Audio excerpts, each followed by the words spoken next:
Өнөөдөр нийслэлийн сонгуулийн орооноос аймаг нийслэл сум дүүргийн нийслэлийн одоо хэмжээнд 9 дүүрэг байгаа. 9 дүүргээс маань дүүргийн сонгуулийн ороонд бүрэлдэхүүнд орсон 7 буюу нийт 63 хүнд өнөөдөр бид нар сургалтыг явуулж байгаа. За сургалтын маань агуулга зорилго бол сонгуулийн орооны ерөнхий орооны удирдлагуудаас дүүргийн сонгуулийн орооны гишүүдэд тодорхой мэдээлэлүүд буюу орон нутгийн сонгуулийн шинэ хууль маань өөрөө ямархан онцлогтой гарсан.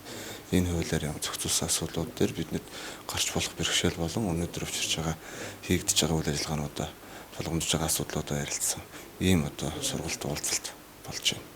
За дүүрэг болгоны тухайд бол онцлогтой байгаа. Ерөнхийдөө бол Баянзүрх дүүргийн тухайд жишээлбэл 102 саналах байранд 900 гаруй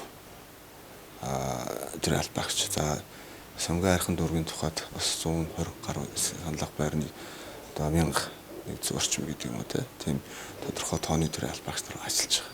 За өнөөдрийн сургалтанд оролцож байгаа хүмүүс маань бол дүүргийн сонгуулийн ороодын гишүүд буюу одоо дээрх одоо эсхийн орооны үйл ажиллагааг удирдах ажиллах чиглүүлэх ийм бүх албан тушаалтнуудад явагдаж байгаа уулзалт юм байна. Одоо жишээлбэл Сонгон айрхан бол 120, Баянзүрх 102, Чингэлтэй 140 гэдэг юм уу тухайн хүн амын тоо энэс шалтгаалж гарч байгаа гэсэн.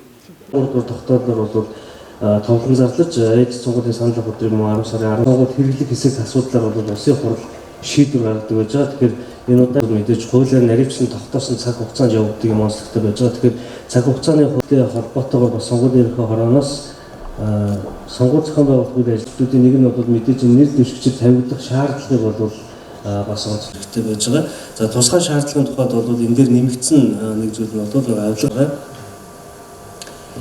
За нэр дэвшигчид тавигдах шаардлагаас гадна нэр дэвшгийг за энэ удаагийн сонгуулийн хуулийн нэг онцлог бол дүүрэгт нэр дэвшиж байгаа хоригдж байгаа.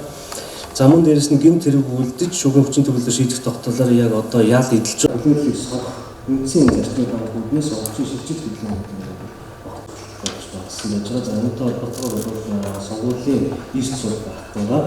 За мөн дээрэс нь илүү дугуйр болсон. За энэ удаад бол зөвхөн илүү дугуйр зөвлөлттэй холбоотой зохицуултууд өөрийн нарийн болж өгсөн. За 2000 гомдморын хан шийдвэрлэх мөрөгдөл гаргагдаад байна гэдэг байсан. 36 төрлийн зөрчлийг зөрчин шалгах шийдвэрлэх тухай хуульд заасан.